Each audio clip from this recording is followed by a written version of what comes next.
I didn't know what was gonna happen to me. And nobody did. I remember one morning I woke up and my legs gave out. They didn't know if I had a stroke. So this is the first time in my life I've ever gone through something like that. What's wrong with me? Being in the public eye, there's a lot of pressure. You aren't always judged on your talent. The way you look can also measure your success. It's the Brazilian butt lift craze. I compared myself to other artists. I wanted to, be curvy. People on social media. And I thought I want to take it to the extreme. So I chose to make some changes. I got my boobs done, my butt, my stomach. Nobody warned me about the dangers. Local doctors tell us the deaths are just one part of a bigger epidemic, leaving women disfigured and disabled. Headaches, rashes, even heart attacks. Girls going to the Dominican Republic and trying to get their bodies done. And these are young girls who end up losing their lives. It's just not worth it. And I had no idea that the fight for my life was about to begin. My last doctor messed me up so bad. I was the first celebrity to be honest and speak out about the dark side of cosmetic surgery. Well, the 13 surgeries were for the silicone, and I still have 2 more to go. It took me 3 years to get back to a healthy me. Ladies, it is not worth it to look like somebody on Instagram. And now women and men reach out to me to tell me their stories. I get a knock on my door. Boom, boom, boom, boom, boom. It's the feds. The feds? The feds. My main focus is to help them heal. They put me in the car completely unconscious. I woke up at the parking lot urinating on myself and vomiting on myself. And help them to get back to living their life. Hold on a second. You put your own IV in? I have been doing this over 20 years. I have never seen a patient put their own IV in. It's very scary to feel like, will I ever be able to look in a mirror? This is my killer body. You gotta be a fighter, no edges and all. Look at me. I ain't complaining. I'm still gonna get up, baby girl. Get on up, get up. Every single day, you wake up praying, God, please let me have a normal day. Please let me be like my friends. Please let me be able to go to dinner. Those are the prayers that you pray. There's no time to be tired.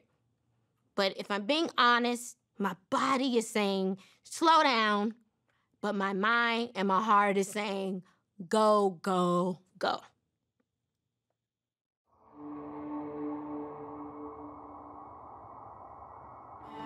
Turn so you can see yourself in the mirror. You see that? Yes, sir. All right. When I look at myself in the mirror, I just see the scars and stuff. I'm like, oh, bad decision, bad decision. But I can't even imagine what it's like to be able to look in the mirror and see healthy breasts that don't look disfigured.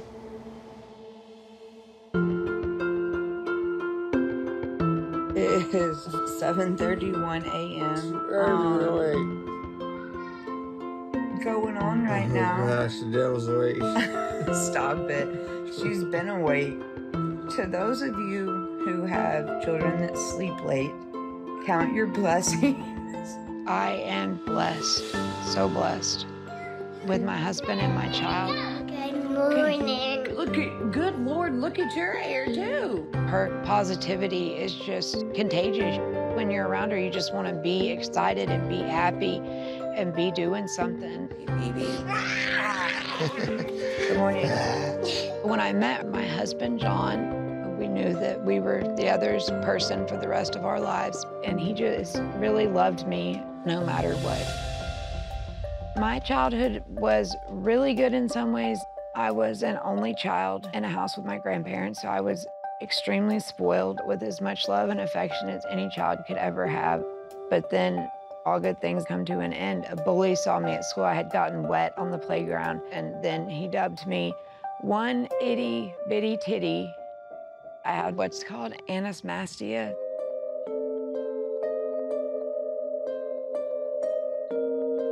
It was like I was botched by God.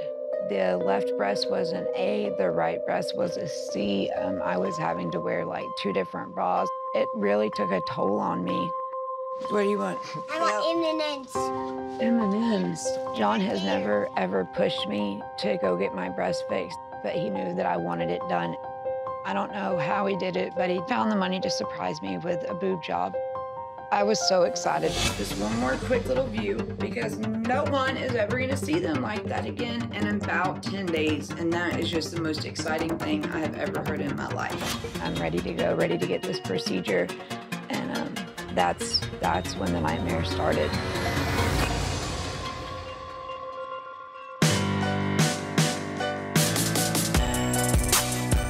I decided to get butt injections in 2011 after I got into the adult entertainment where I was dancing and seeing the women there with big butts. And my life became fun. I had this new butt. I always was the life of the party, always was a dancer. And now that I got this new butt, I was able to really throw it. Growing up, I had a great relationship with my family. The old Marlena was a loving, caring, bubbly person. I would say I was always the favorite sibling, but I always looked at my sister as I felt like she had the nice body. I wanted to look like her. I always felt like she had the natural body. She had the natural butt. She had the big breasts, and I didn't have that. And I was always told, for a black girl, why you don't have a butt? Like from the front of you, you black, and then you turn around, you don't have a butt. What type of black girl don't have a butt? So I wanted to change something that I always was insecure about. My butt looked good when I got it done in 2011. And I didn't start feeling complications from my injections up until 6 years later. I get sharp pains in my butt. I can't walk long periods of time. Then all of a sudden, it's like I started getting colds. I started just getting sick.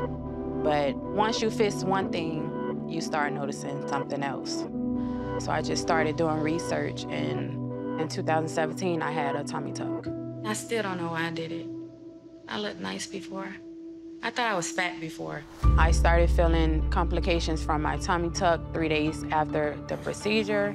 I started having discoloration. I started having blisters. I would wake up one day and notice that it's no skin on my stomach.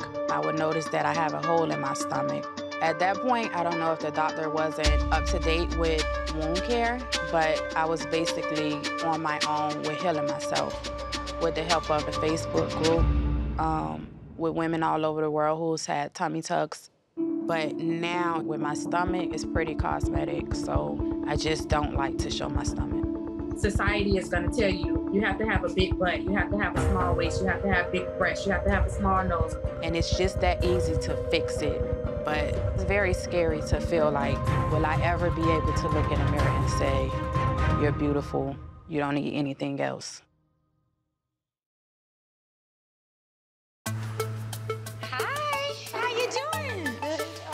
As beautiful as I imagined. Thank you. My first thoughts when I meet Miss K are she's beautiful, and she just seems like a really cool, down-to-earth person. How are you? Very good. You good? As soon as I sit down, I'm thinking, oh, this is somebody that I would call my friend. It's this warmth that comes across. I was a fat little kid, and I developed like little boobs very early on, and they were asymmetrical. By puberty, left was an A, the right was like a C. Really? So, yes. Like, I can laugh about it now, but not, like, they called me one itty bitty titty. And then, you know, it didn't get any better. It was just a nightmare. But that had, I know you can laugh now, but that had to affect you. Oh my God, it was horrible. To know that a little child is being bullied so severely, my heart truly goes out to her, because I know what it's like to be bullied and backed in the corner. I wore 2 sports bras all the time, and then got to this point and decided, all right, I'm gonna get my boobs done. And I went about it the wrong way. I didn't see a doctor until the day before surgery. He said be there at 5:30 the next morning, got there, realized that there was literally like 10 other people there. And I was like, wow. He came in and said, you know, well, you're lucky, I'm gonna do you first. About an hour and a half later, which is crazy because I wouldn't think that you could perform a breast lift and augmentation, you know, in the 45 minutes that he was with me, but. What do you mean, 45 minutes? Like from the time that they put me in the operating room till the time I woke up was like 45 minutes. There's no way. Even an easy boob job shouldn't take 45 minutes. And I'm not a doctor, but I'm a boob girl. Like, I didn't have any boob. That was the only thing I did right. You know, at our surgery, the boobs were right, and then one of them ruptured. I had hit one of them, and these are new, so I kind of know about this. When my boob ruptured, oh my God, I was like, you gotta be kidding me. They put me in the car completely unconscious. No, you're supposed to stay in the recovery room until you wake up, and they make sure everything is okay. You're not supposed to leave, still sleep.